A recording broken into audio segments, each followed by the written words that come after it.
What up, guys? Carolina Jackpot coming at you. Picked against the spread for week number 3 of the college football season. It is September 17th, 2021. That means it's Friday morning.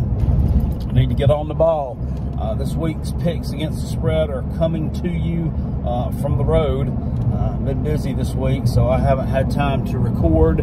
I apologize, but I did have time to get the games laid out here. We only have about 19 of them this week. I didn't see as many interesting matchups, and just in the sake of saving time, I only went with the ones that interest me the most. So tonight we got a couple of decent games on tap. UCF, the Knights at 2-0, travel to Louisville. Louisville is catching a touchdown at home on the Friday night special here against UCF. UCF is a pretty good team. Louisville did not look especially crisp defensively, shall we say, against Ole Miss, but Ole Miss makes a lot of teams look that way. However, my thing is they weren't able to put up many points. Kind of a little comeback situation there in the second half when Ole Miss was just playing with them a little bit. I think they're not very good. I expect UCF to go on the road and get this win. Cover the spread here. I think UCF actually, and I've said it many times before, and I'm not trolling the Tennessee fan when I say this, I think UCF actually upgraded at head coach when their head coach ended up getting a promotion and a better job to take the SEC Vols.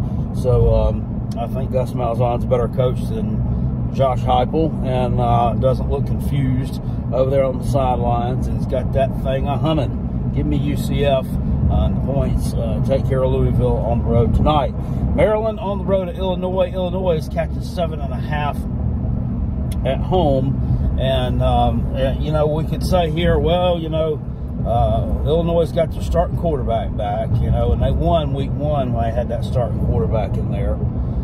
And they could be in wounded animal mode coming back from getting their rear end kicked up around their shoulders by Virginia. However, that week 1 game or week 0 game, whatever it was, the win against Nebraska was a little bit more of what Nebraska did not do as much as it was what Illinois did do. I don't think this is a very good football team, and I think that Maryland, for what they are, is rapidly improving. They're rapidly improving. I mean, this is a team that I had reservations about doing anything with Maryland, this time last year, because I didn't think Mike Locksley is a very good coach. The guy's lost everywhere he's been, at New Mexico and then here at Maryland too. Seemed to have righted the ship a little bit last year. Seems to have found a quarterback and an offense that works. And I like Maryland in this game, even though it's one of those Friday night spots where sometimes we see the underdog do something silly and pull out a win. I'm still going to stick with my gut here. Maryland's a better team, and I think they will get this win by more than 7.5 points. Cover the spread there. Coastal Carolina, this is tomorrow's games. Goes on the road to Buffalo. Buffalo is actually catching 14 points at home. A home underdog. When's the last time you saw that happen? Buffalo has been a really solid team for most of at least the last 5-6 years. However, in May, I think it was May, right after spring practice time, actually, Lance Leopold leaves Buffalo, takes the job at Kansas. Takes the job that nobody else would want. And Buffalo took some of their players with them. They got a totally new, rebuilt coaching staff, and it's taking some time to adjust. It's taking some time to adjust. They lost 28-3 last week on the road at Nebraska, and a game that I think a lot of us thought that Nebraska was not going to cover that spread. I think a lot of people bet on Buffalo in that game, and a lot of people got burned on that one. But give me Coastal Carolina here to cover the spread on the road. I like the Chanticleers, like what they're doing. The offense is a kind of a hybrid of the of the option and the spread. I don't really know what you call that, but whatever you call it, it's working for him. Grayson McCall is absolutely outstanding, and the other young man, last name Bennett, from my hometown in Greenville, South Kakalaki, son of former South Carolina Gamecock running back Brandon Bennett, who wears 0 for the Chanticleers, is a nice player as well. Doing a good job there, taking over for C.J. Marables at that running back position. Give me Coastal on the road here to cover against Buffalo. Stanford on the road at Vanderbilt. Vanderbilt's catching 12 points at home. Of course, they come off of a road win against Colorado State, a game that they were actually an underdog coming off of. Both those teams had lost to FCS competition the week before. So, I don't know what to make of Vanderbilt. They're not very good. Stanford comes off of a win over USC. Was that Stanford turning the corner, or USC plummeting off the cliff? I'm not sure, but Vanderbilt is not necessarily a tough place to play. Stanford has the better team, but we've seen Vanderbilt against non-conference competition at home play close games. Kansas State a few years ago comes to mind. It was a much, much better team than Vanderbilt, and Vanderbilt, I can't remember, they either upset them. I think they may have upset them, or they kept it close. They've done the same against teams like Northwestern before. So I'm not buying a whole lot into Stanford's win last week. I still think they're not a good football team. And I'm going to actually side with the Commodores here at home. It's just one of those spots where they just tend to play up a little bit. See Texas A&M road game last year where they were 29-point underdogs and lost by 5. Now, I realize this is a new coaching staff too. Michigan State is on the road at Miami. Miami is laying 6 points at home against Michigan State. I don't know what to think of this one. This is kind of a tough matchup here. On one hand, Miami is the more talented team. They are. They just are. Whether you like them or not, they have more talent across the board by far than what Michigan State does. Michigan State is a team that's a solid team that's going to eat up clock. They're going to pound the ball, and they're going to force Miami to play that physical style of football. If this were, I don't know, if this line were a little larger, I might take them. I'm going to go against popular opinion with this one, and I'm going to take Miami here to cover the 6-point spread. Now, you're going to sit there and say, well, your contest does not Carolina jackpot. You took Michigan State. Yes, I did. The line on that one was Michigan State +8, because we use the opening lines. I get asked this question about our contest we do on my channel all the time. Why are your lines different from because we go with the opening line that comes out on Sunday. Now because that's when we pick the games, is on Sunday. So we go with the opening lines from that, and make of it what you will. They do change a little bit. That's how the way it works. So I'm going to go with Miami in that spot. I think they cover the 6 points. I think they win this game by about a touchdown. I just think they're better than Michigan State, and right now sitting here, at 1-1, it's a turning point for their season. The App State thing, you can say, well, they didn't look good against Appalachian State. Appalachian State's a good football team, and that was just kind of a survive and advance thing, and they did. I mean, they passed the test at home. A lot of teams have not been passing those type tests against non-Power 5 teams.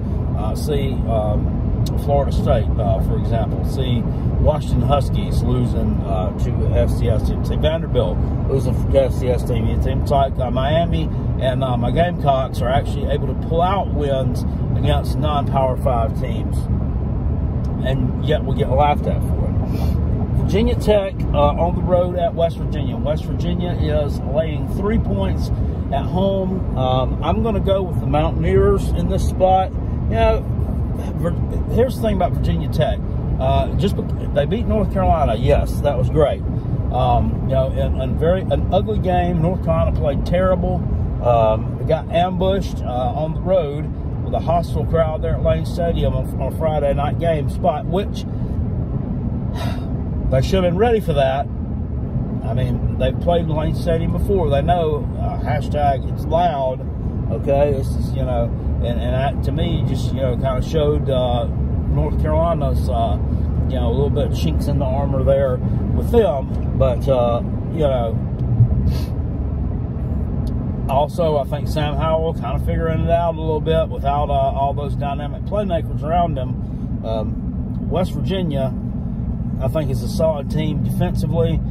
They're getting it done on the offensive side of the ball. Did take a loss in week 1. Took a loss on the road at Maryland. That kind of surprised me a little bit. Not that Maryland won, but actually, you know, kind of won that one with ease a little bit. Last week, West Virginia beat up on Long Island University. It's another school, I swear, I didn't know they had a football team. But I'm going to take West Virginia here at home to cover. Another classic spot here, ACC team matched up against a non-conference team, and I just don't think they stack up. Give me West Virginia at home to take care of the Virginia Tech Hokies. Nebraska on the road at Oklahoma. Oklahoma is laying 22 points at home. This is a game, yeah, you know, in the 80s, this is the game that would have decided the Big 12, or there's too many bigs right now. The Big 8 would have decided the Big 8 championship just about every year. Would have decided who's going to the Orange Bowl. It's Tom Osborne versus Barry Switzer. Game that was always televised on ABC on Saturday afternoon. But, yeah, it's sad that it's lost so much luster now that they've been able to renew it for a couple of games. Obviously, Oklahoma, the much better team, very explosive offensively. However, I do have some questions about their defense. Now, they did shut out their opponent last week, which was Western Carolina. It's a bad Southern Conference team. While they were playing Oklahoma, I don't know. You'd think they could find somebody else out there to play, wouldn't you? There's crazy matchups. Anyway, that's not, you can't really deduce a lot from that. That was just basically a glorified practice for Oklahoma. Week 1, Tulane kind of pushed them a little bit. Tulane kind of went up on them early at a spot where Tulane was supposed to be playing the home game. They were supposed to be playing a home game, and they got kind of displaced because of Hurricane Ida.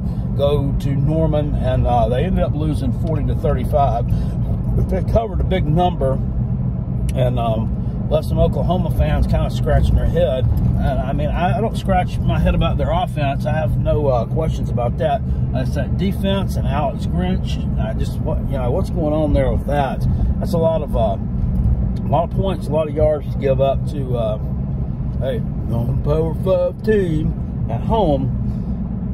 Here against Nebraska, I mean, I don't know. I don't know who this game means more to. I kind of think that it's got to mean a little bit more to Nebraska, because, you know, I mean, Scott Frost has been questioned. He's been, you know, people have been grilling him after that opening loss against Illinois.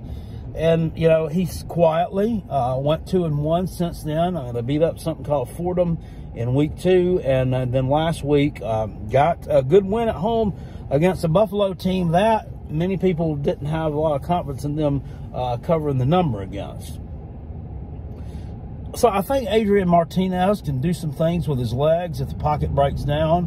Which, I mean, I don't know that the pocket's going to break down all that much against Oklahoma. I mean, this is not a good defense.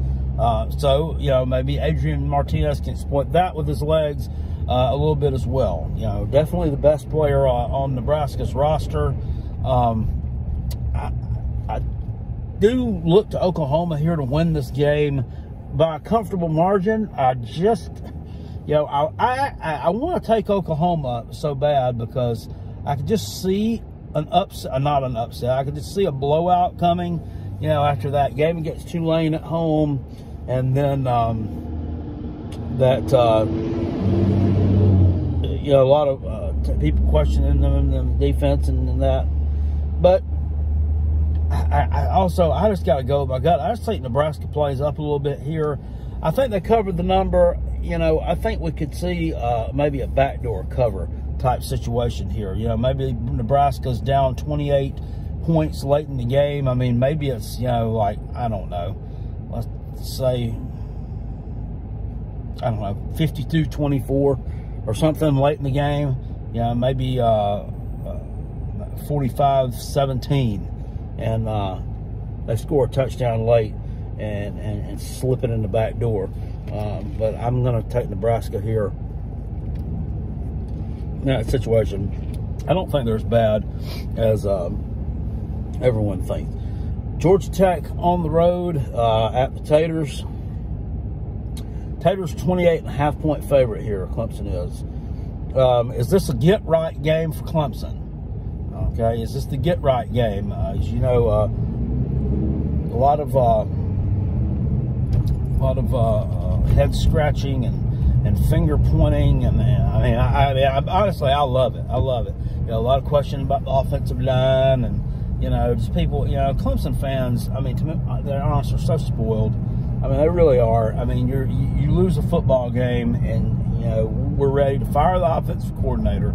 We're ready to fire the offensive line coach. You know, next, if you lose another game, you'll be ready to fire Dabo. I mean, this is the most, in a way, it's you call, you know, you call our Gamecocks the most pathetic fan base in the country because we have hashtag Vanderbilt trophy case and Alabama mouth or something like that. But the Clemson fan base is largely pathetic too, and they really are. I mean, you want to call for everybody's head here just because you pumped the brakes, okay? You lost to a good football team last week. Anyway, I'm getting one off on a tangent here. I'm doing more trash talk than I am college football gambling talk here. You know, last week, South Carolina State was a 49-3 victory, and they weren't happy with that one, and for good reason. I mean, the quarterback, DJ Uiagalelei, has thrown like one touchdown and one pick this year. Numbers aren't good. He's completed like 50% of his passes. And from what I understand, he's been splitting time and reps in practice with the backup quarterback, Tyson Fomachu. So that's not good. Is this a get-right game for Clemson? Is this the spot where they come out, they flex the muscles, and they show everybody, yes, you did know what you were talking about when you said there's nobody in the conference that's going to seriously challenge Clemson. Nobody, here. I think it is. I think it is. I think that they cover this number, 28.5 points. Georgia Tech sucks. I mean, they're just not very good at all. And you lost at home to Northern Illinois in week 1. Last week,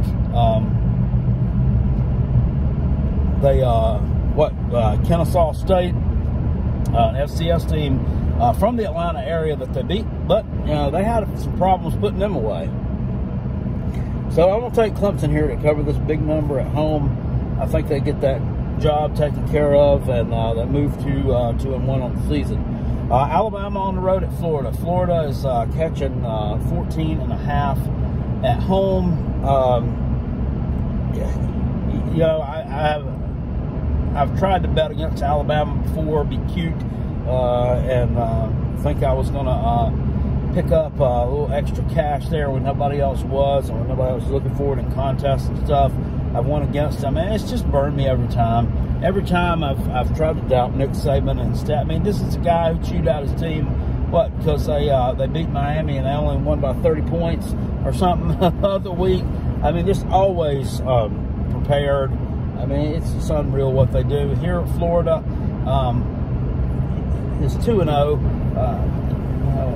and they think they're on top of the world. They got a little bit of quarterback controversy brewing now They're at 2-0. They beat two teams that just came off the doo-doo wagon. I'm taking Alabama here. Florida's got some injury, too, over on the defensive side of the football, and that not going to serve them very well. I think Alabama covers that spread. Probably win by about 17, 21 points. Everybody says, well, Carolina jackpot. Last time they played, it was a 6-point game, and Florida covered it. Yes, they did. They had to come from behind and do it, and they did it with a bunch of players who are not there anymore. So, which Alabama's lost players as well. They are also reloaded. Give me Alabama here to cover the number. Florida State on the road at Wake Forest. Florida State is a 5-point underdog on the road at Wake. This line's moved to like 4.5 now. This is the spot right where I'm supposed to go Florida State because they're in the wounded animal mode as well. Looked bad last week in that loss to Jacksonville State. It was like, it was the team, they couldn't put them away. They just let them hang around. And then on the final play of the game, you wouldn't really call it a Hail Mary, but it was just, kind of a seam route down the middle of the field. And Jacksonville State takes it to the house and wins the football game, walks off the field. And then we have a Florida State player in the end zone proposing to his girlfriend after the game, with Jacksonville State players celebrating in the background. That image was captured and posted everywhere on social media. Which is, whatever. You can approach your girlfriend on the field. That's wonderful. It's cute and all. But it's just really just not the time or place to do it. Even if you've gotten permission from the coach to do it. After you lost the football game, I believe I would have put my plans on hold and kind of backed up and punted. Kind of found a different way to do that. Just didn't look good. Made y'all look silly.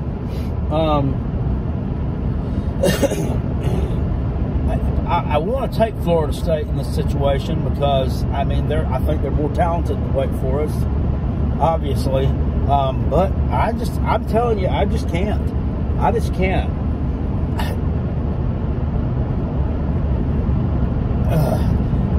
Wake Forest is not a team that blows out a lot of teams, especially conference foes, but they do they quietly have just ground up a really good record, over the past, half decade or so. Dave Clawson, much better coach than Mike Norvell, in my opinion, just is. Much more experienced, too. I think Wake Forest gets this win at home, and I think they cover the spread. I think you're probably looking at about a touchdown. It's not going to be more than that. I think Florida State still is bad. Quarterback for Wake Forest, Sam Hartman, decent. 4 touchdowns on no picks on the year. He's just chugging right along. Last year we saw him throw a lot of interceptions in one game. However, he has yet to throw one this year, and they haven't played any real competition yet either. So we're about to find out exactly how decent they really are this Saturday. I think they're better than Florida State. I think they get the win there.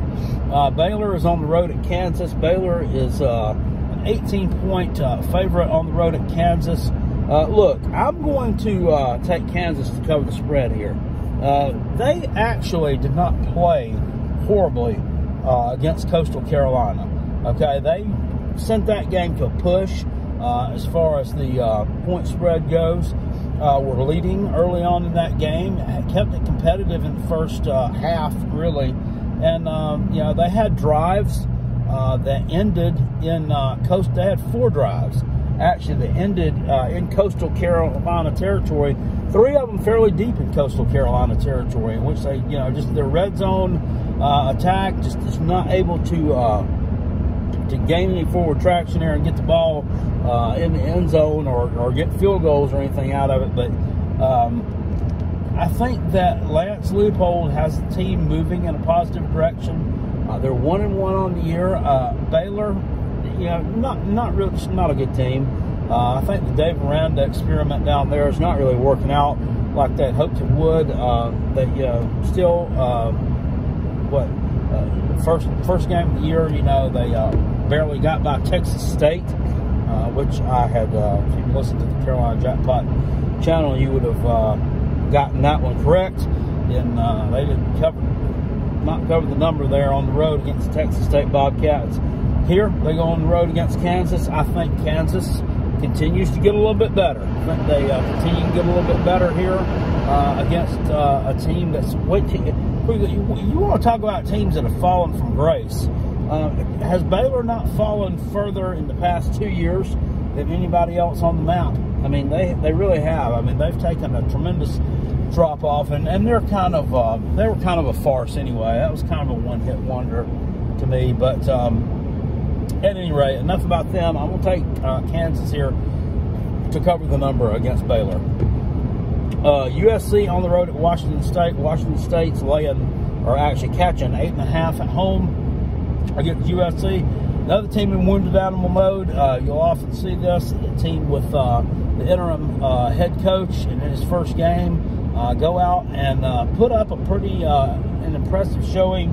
USC is clearly the better team here. I think they go on the road, and I think they'll break Washington State. I don't think they're a very good team at all. Give me USC on the road to take care of the Rolovich, the coach from Hawaii, and his fun and gun offense there. Pullman, USC goes on the road and gets some win there. Northwestern on the road at Duke. Northwestern is a 3-point favorite on the road. Battle of the smart kids. Hunter Johnson for Northwestern has not looked, hasn't really wowed me. But, you know, if you look at the stat line, he actually played okay in that Michigan State loss at home, which I myself and plenty of other folks called that one. That Michigan State would be getting the victory there at Northwestern. And Northwestern is a team as a favorite that doesn't normally play all that well. And here they're favored against Duke. I think they get this win, though. I think Duke's a bad football team. I just think that's not enough points.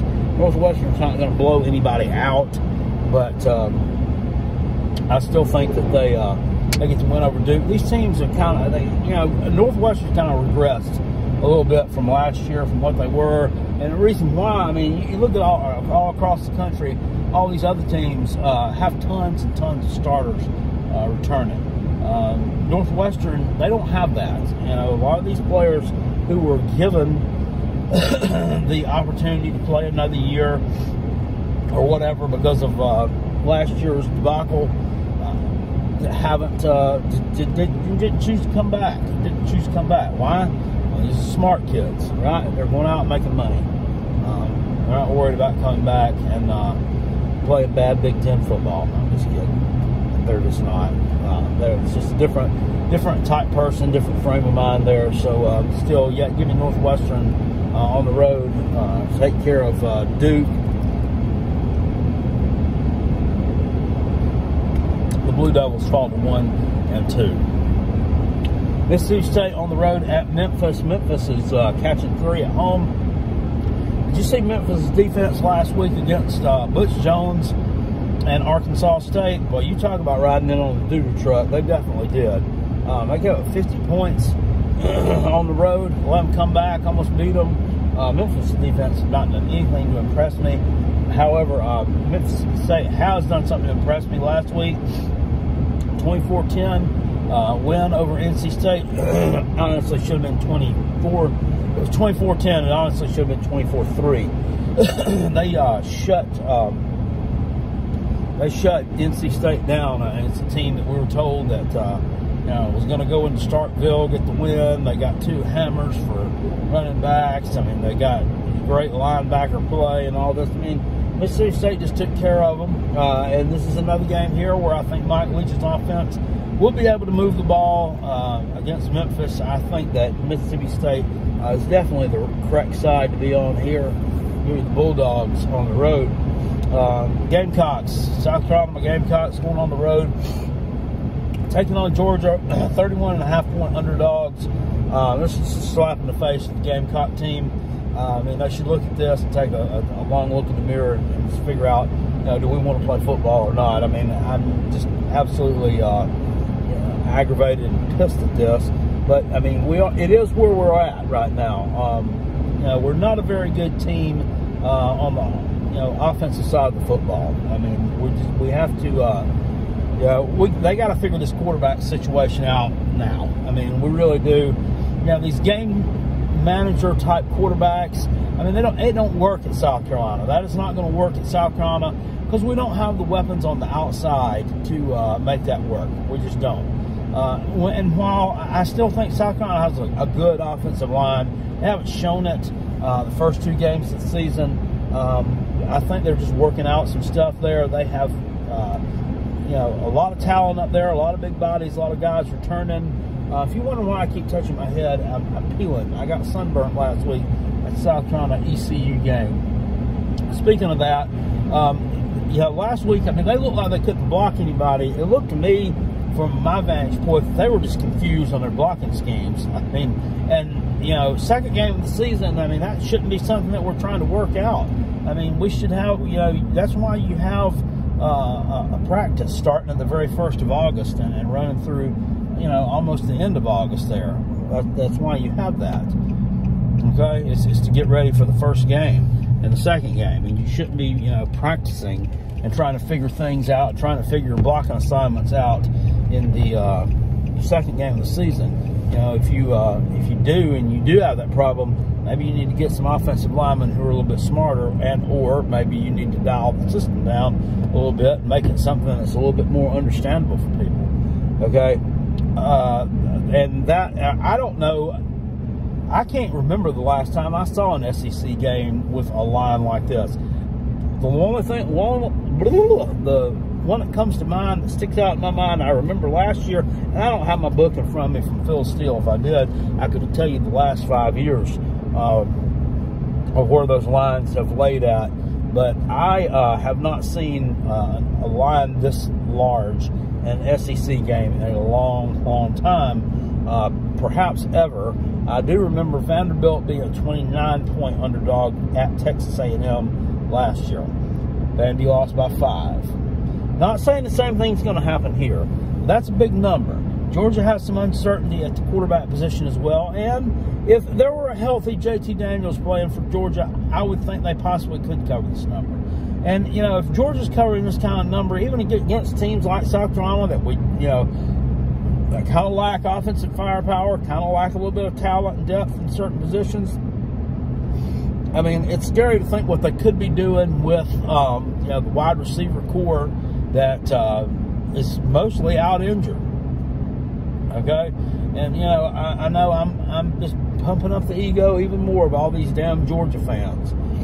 But they're probably the second best team in the country right now. I think number 2 is the correct place for them to be ranked at. And I honestly feel like they'd be ranked number 1 and would probably have obliterated Clemson in game 1 instead of just beating them 10-3 if they had these weapons there. It's just the way it is. So, with that being said, I still don't think that my Gamecocks allow Georgia to cover that large number. I think the defense plays pretty well here. I think the defense will play pretty well, and I think that they'll frustrate Georgia just enough to where in the second, Georgia's ahead in the second half, but I still think they end up getting frustrated with the game just being an ugly game. South Carolina's not able to move the ball. They're really not able to move it with a whole lot of consistency either, and they just get a little bit aggravated, and they just they just kind of give up. No, I'm not saying give up, but they just kind of phone it in and are happy to go home with like a 21-point, or stay home with like a 21-point win. That's what I think happens here. I think Georgia wins something like 31-10. I think South Carolina scores a touchdown against them, whether it be at on some kind of broken play, or and then maybe a long Parker White field goal, or maybe we score a defensive touchdown. Saw Georgia gave up a defensive touchdown last week to UAB. That's not out of the question either. But give me South Carolina to cover this number. Virginia on the road, UNC. Virginia is catching 8 on the road. Look, not only do I think Virginia covers the spread here, I think they win the ball game. They've beaten UNC the past 3 years in a row, and I think they make it 4. Virginia and quarterback Brennan Armstrong has impressed me this year. I know their level of competition hadn't been, hasn't been wonderful, but North Carolina looked extremely suspect and bad in that first game of the season against Virginia Tech. Didn't look ready to play. Didn't look like they figured it out. Didn't look like they knew, what we're doing here without these offensive weapons we had last year. And last week they go out, they blow out Georgia State at home, which looks impressive when you look at it on paper. But Georgia State's not the team that they were last year, not the team that I think many of people predicted them to be this year. They were pretty highly thought of. They kind of got thumped by Army in that first game. I don't think they're that great, so I don't know that game is a huge marker for UNC. So give me Virginia here to cover this one. Auburn on the road at Penn State. Auburn is catching 5 on the road in Happy Valley. I got to tell you, and it pains me to do it here, this is a tight spot, very tight spot. I'm going to go here with Penn State to cover the 5. Okay. However, I think Auburn will keep this thing close. I think they'll keep it extremely close, and I think this will be a game that comes down to maybe the last couple of minutes. But I think Penn State finds a way to get this win. Now, there's another one over on the picks I did on my channel. It was a 7-point line, and I actually took Auburn there because I think this thing will be that close, and I want to have a little wiggle room. Penn State, first game of the season, if you remember, they went on the road to Wisconsin, and Wisconsin shot themselves in the foot time after time after time. Former Clemson running back Chez Malusi, in his first game starting running back for Wisconsin, had a field day against this Penn State defense. So he really did. The only problem was they just couldn't put it in the end zone. They could not put it in the end zone. It's kind of like I was talking about Kansas earlier. Had opportunity to score and couldn't. Well, Wisconsin really had opportunities to score and couldn't. And a couple of turnovers there in key spots, and Penn State was able to get a win. I'm still not that sold on Penn State being a great football team. I really am not sold on Auburn being a great football team either. They beat up, on 2 nobody teams. But, I mean, that's all you can do. I mean, they've went out there and they've worn out the competition and looked a whole lot better than they have in the past couple of years doing it. So I'm going to take Penn State to cover the 5. I think this will be a very tight game. They're making this big deal about the Penn State whiteout, and they say, well, it's going to be loud. Well, hitting 105,000 people all together at one time, mostly cheering for the same team loud, it's loud, okay? That's like an overrated term in sports nowadays. It's loud.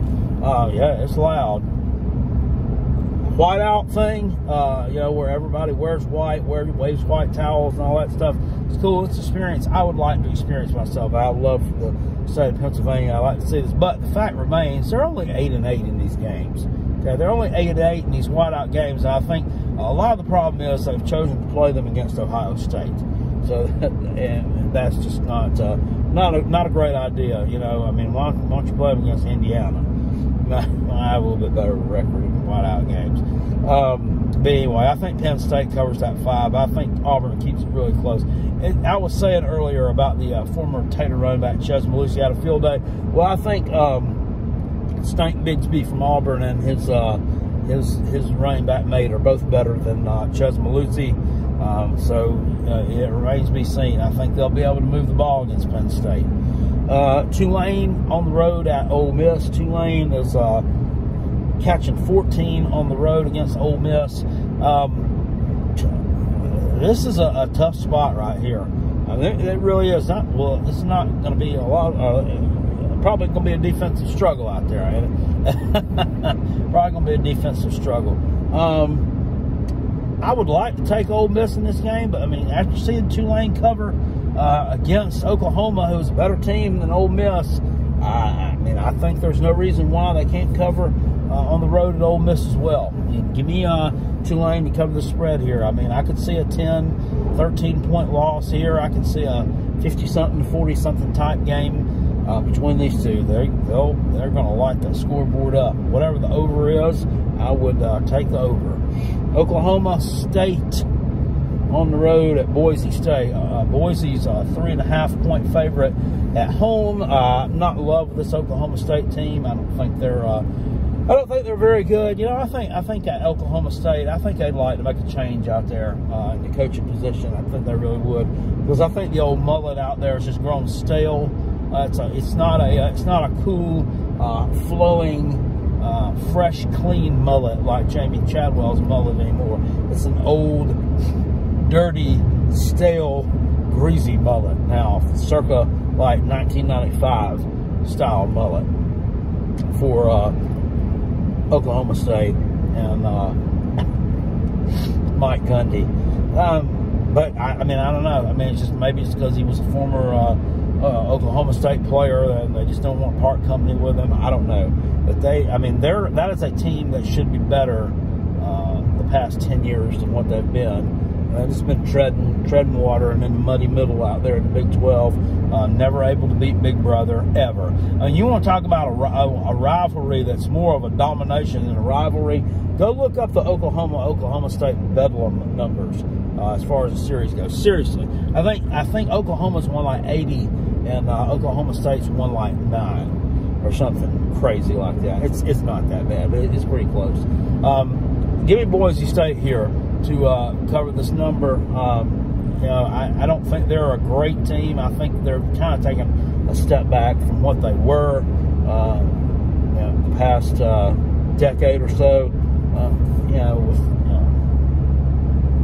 what's his name, Brian Harsin going to Auburn, and they take Andy Avalos as the head coach there. And you think he's a former defensive coordinator there too, so you think they'd start playing a more defensive style football? Nah, not really. I think they still keep the foot on the gas here on the offensive side of the football, and I think they'll wear out Oklahoma State and get this win at home. Arizona State on the road at BYU. BYU is actually laying 4 at home, or catching 4 at home against Arizona State. In that situation here, I think the wrong team's favored. Look, BYU, I mean, you know, even with the loss of Zach Wilson, I think everybody thought they were going to take a step back. All they did is last week, they took care of business against Utah for the first time in a long time. And, you know, week 1, they took care of Arizona. So here we are in a matchup with another Pac-12 South. Are they trying to be part of the Pac-12 South? What are they doing? It's 3rd week in a row. Give me BYU there. Fresno State on the road at UCLA. UCLA laying 11.5 at home in the Rose Bowl.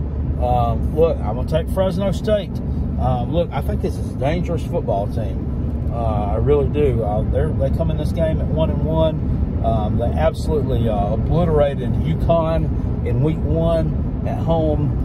Everybody's going to absolutely obliterate UConn. So spoiler alert, that's not a big deal. But the other big deal is last week, or 2 weeks ago, right? It was 2 weeks ago. It was week 1 because they played. Okay, they were off last week, so I'm a little bit off with them. They go and take on, or maybe they did. Maybe they played nobody last week. Either way, it doesn't matter. Almost knocked off Oregon. I mean, it took Oregon with a last-minute touchdown to be able to pull out the win there against Fresno State at home. Here, they like playing these Pac-12 teams. They like trying to be a thorn in their side, and eventually they're going to get one of these wins. Could be tomorrow. Could be. I'm going to take Fresno State to cover the number here against UCLA in the Rose Bowl. I think this is another maybe one-possession type game. So there are Carolina Jackpot picks against the spread for week number 3 of the college football season. Sorry it was a little bit late, and this one was a little bit willy-nilly, but we got the job done. And watch back, Sunday-ish. I hope to have up a recap of these picks for you. We'll see what I got right, what I didn't get right, what I nailed, what I absolutely missed and whiffed on, and all points in between. I appreciate you guys watching, and like I said, give me a big thumbs up if you enjoy this content, and subscribe to the channel if you're not subscribed already. Hopefully I'll have this uploaded sometime later on today. The area I'm going to, the internet is like pre-Stone Age. I mean, we're talking like, might as well be using 2 tin cans and a shoestring to dial ourselves up into the 21st century. But at any rate, I'll try to get this up for you as quick as possible. I'll see you all later. Appreciate you. Peace. I'm out. And go Cox. Woo! Yes, a grown man did say that.